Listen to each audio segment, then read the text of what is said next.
ஜெகதீசன், பனையாங்குறிச்சிலேருந்து வரேன். எனக்கு பைக்லேருந்து கீழே வந்துட்டேன்.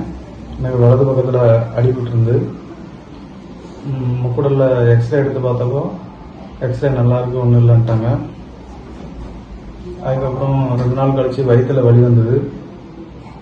அப்போ வண்ணாரப்பேட்டையில் சைல்ட்ஹுட்டில் பார்க்கும்போது அவங்க ஆர்டியில் ஸ்கேன் எடுக்க சொன்னாங்க. ஸ்கேன் எடுத்து பார்க்கும்போது மண்ணீரலில் ரத்த கசிவு இருக்கிறதா சொன்னாங்க.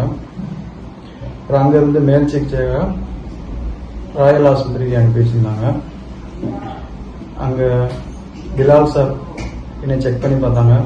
செக் பண்ணி பார்த்துட்டு ரத்த கசிவு அதிகமாக இருக்குது, உடனே ஆப்ரேஷன் பண்ணணும், மண்ணீரல் ஆப்ரேஷன் பண்ணணும் அப்படின்ட்டாங்க. நாங்களும் ஆப்ரேஷன் பண்ண சம்மதம் தெரிவித்தோம். ஆப்ரேஷன் டாக்டர் ஜேசன் சாம்பால் தலைமையில் ஆப்ரேஷன் நல்லபடியாக முடிஞ்சது. அப்புறம் 2 நாள் ஐசியூவில் வெண்டிலேட்டர்லாம் வச்சு நல்லா பார்த்துக்கிட்டாங்க.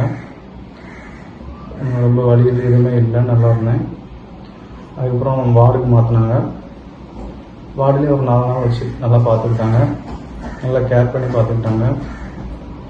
அதுக்கப்புறம் இடையில ஸ்கேன்லாம் எடுக்க போனோம். எல்லாம் போகும்போது வரும்போது எல்லாமே வரும்போது எல்லாமே நல்லா கவனமாக கூட்டு போயிட்டு வந்து கவனமாக நல்லா பார்த்துக்கிட்டாங்க. இப்போ இன்னைக்கு 14 நாள் ஆகிட்டு தையல் பிரிக்கைக்காண்டி வந்திருந்தேன். இன்னைக்கு எல்லாமே நல்லா இருக்கு, உங்களுக்கு எல்லாம் நார்மல் ஆகிட்டீங்க அப்படின்னு சொன்னாங்க.